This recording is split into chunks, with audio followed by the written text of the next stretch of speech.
Hey folks, it's me, Jack. And today what I want to talk about is working with birch bark. And yeah, birch, like this black birch right here. It's an incredibly useful tree. Yeah, it's an incredibly useful tree. And one of the main uses that I have for this is to make birch oil. But that's not the subject of our video today. We'll do that some other time. What I want to show you today is how to turn pieces of birch bark like this into useful and usable tools. Yeah, I'll take this birch bark log right here and just strip off pieces of bark like that, and then we can turn this into useful storage containers, drinking cups, and stuff like that. And it's relatively simple to work with. So simply to make a cone, make a little cone for collecting pine sap, or storing small amounts of stuff like that. If you're working with like thickened birch oil, or if you're using pine sap to make tools with, well, you kind of want something to put that in. And if you don't already have a container, you can make a simple cone out of birch bark to keep it in. And so all you need is a strip of birch bark like that, and then you turn it into a cone like that, cone shape, a nice little cone shape. And then what you do is you take a nice twig,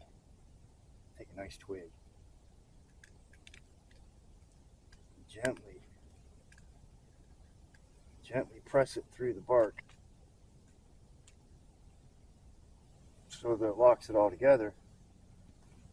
And you can see in just a matter of a couple seconds, I've made a container that'll keep my hands clean, and it'll store really important materials like my pine sap. So it's just a really quick, convenient, sort of easy thing to do. And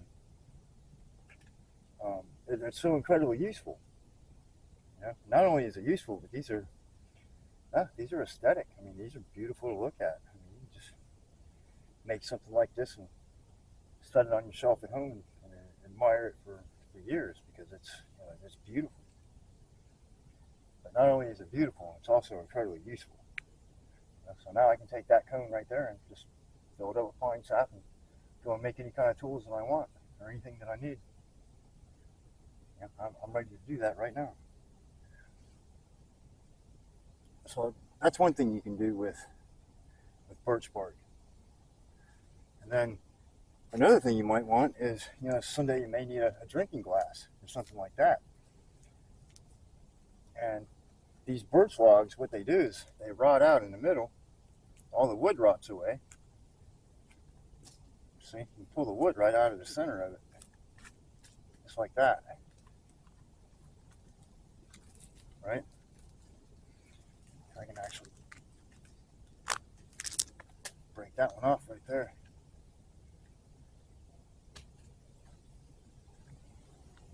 Well, see, now I got a tube. I've got a tube of birch bark. As you can see, the wood on the inside has just rotted away. And what you can do is you can remove that. Take that wood out of there, and it'll leave a tube behind. You'll have a tube of birch bark. But eventually all that pithy wood will come out, and it'll leave you with nothing but a hollow tube on the inside. Right? So you have a hollow tube.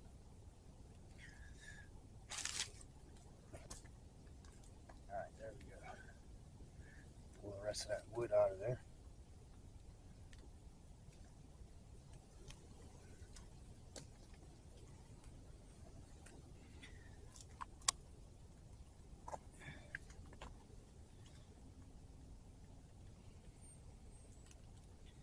The older a birch tree gets, the thicker the bark will be on it also. Now this was just off of a very young tree, so the bark is relatively thin. But then once you've got a tube like that, all you have to do is flatten it, right? You flatten it out. And then what I do, I fold one corner up. I fold one corner over, right? Right? So it has a folded over corner. And then what you can do is use this stick right here. Then what you do is you pass a sharpened stick through all those layers.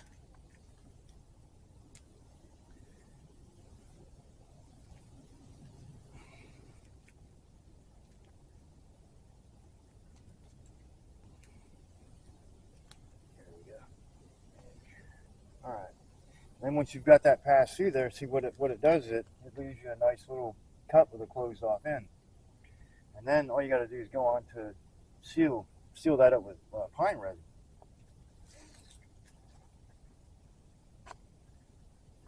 And once you've sealed it up with pine resin, then you have a waterproof drinking cup.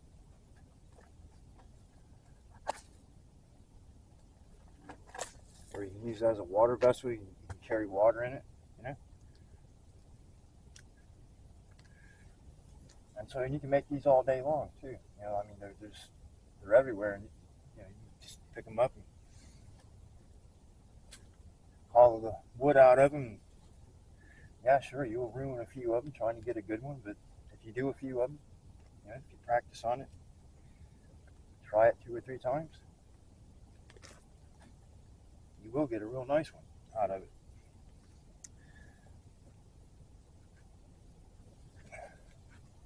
Like I showed you, the wood is just completely rotten, so you can pass a stick straight through it back and forth. And what it does is it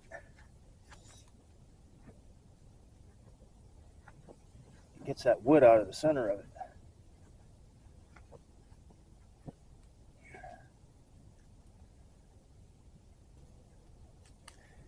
And if you don't want to do it that way,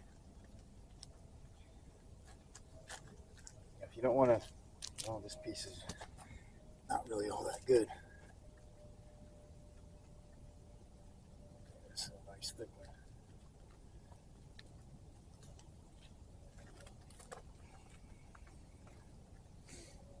Let's see what the inside of it looks like.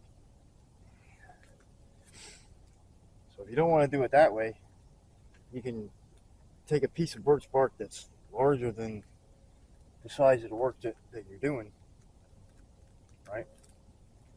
Like if you wanted to make a drinking cup that's, you know, 4 inches across the top, you'd have to have a 10 or a 12-inch long piece of birch bark so you could roll it up into a tube, right? Just roll it up into a tube.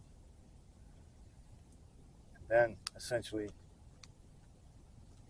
you do the same thing. What I like to do is bend it flat and then bend the corner over like that so it looks like a wedge. See?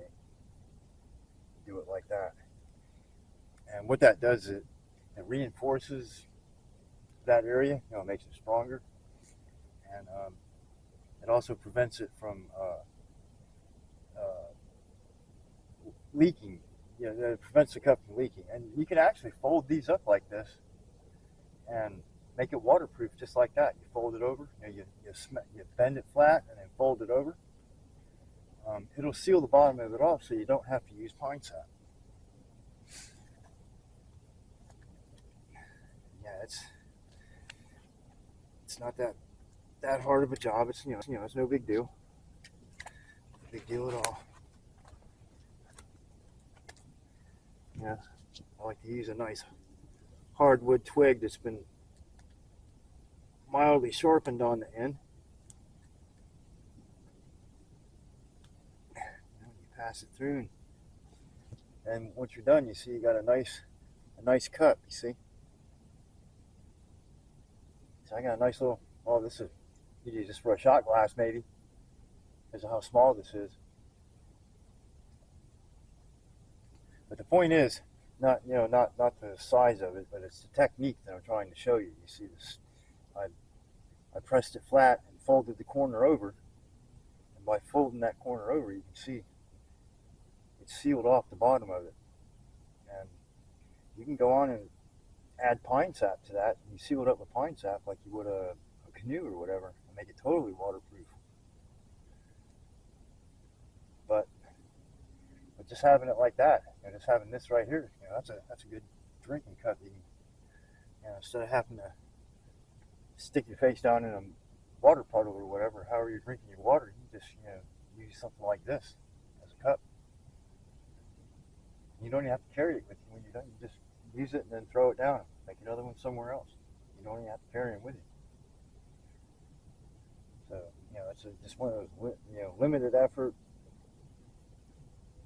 but very effective device that you can use to improve your life while you're out in the woods. And so sometimes just having a little cup to drink out of instead of having to use your hands or stuff your face into a water puddle or whatever, that can help improve your mental state, as well as your physical state. And that's important. It's really important to have a good attitude and to maintain a good attitude. And having to making things that are more like being at home, less like being stuck in the woods, are a really good approach to take. Then all you got to do is pass a twig through it, hold it together, and it gives you a nice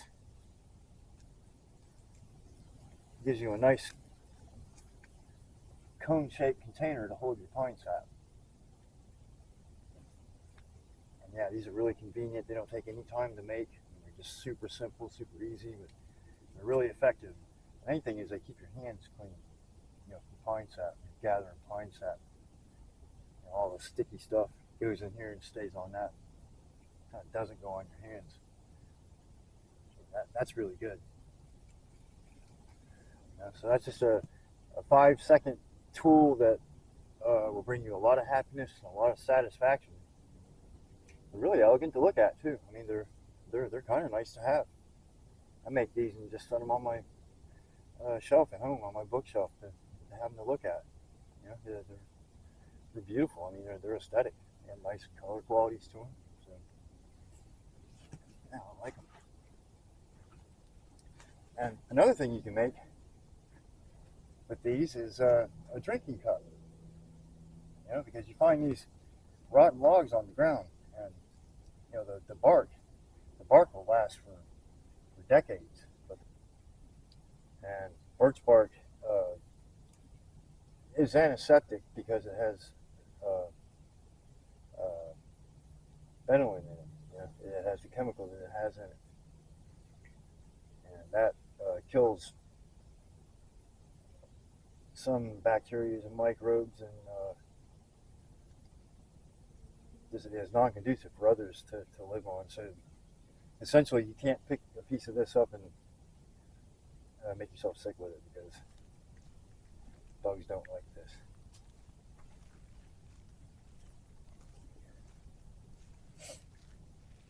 So that's what makes birch bark really, really useful and intriguing stuff to have.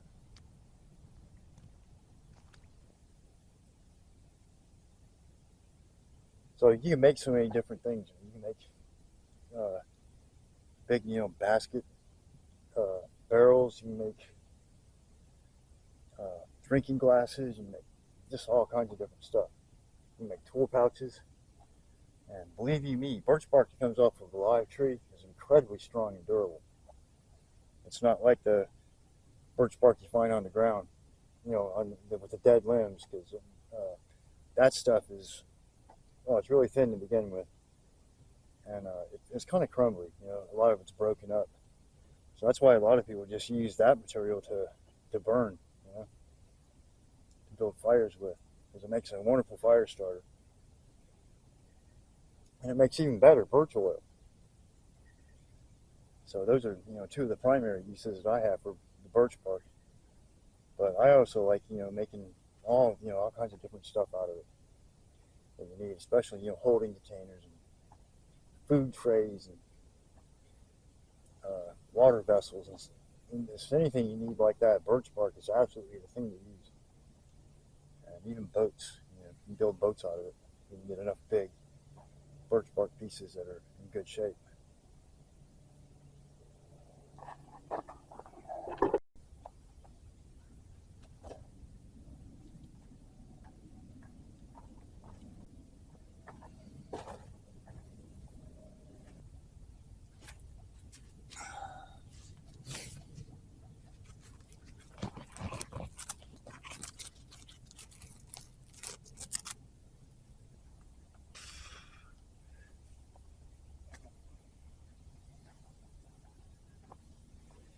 All right. So now,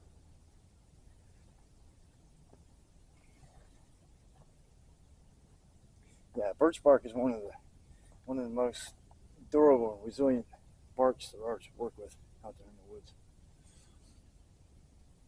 So that's why I recommend it so much, especially when it comes off of a live tree. The dead birch bark is kind of crumbly and difficult to work with. So there's really not much you can make out of it. Small items. Most people just burn it or make birch oil out of it. But if you're getting it off of a live tree, then you get really, really good flexible material that you can actually make larger objects out of. They will hold up to being carried around and moved, used and banged against things. They will take some abuse. It's impressive. It's impressive how durable birch bark really is. And if you folks, choose to try some of it, you'll see what I mean when you start using it. You get good bark off of a live tree, and turn it into like a belt pouch or something like that. You'll figure out real quick how useful it really is. Trust me, you just have to try it yourself. Thanks for joining me today, folks. My name is Trapper Jack. Make sure you smash that like button, leave a comment, and thank you very much for joining me here today. I hope you come back next time.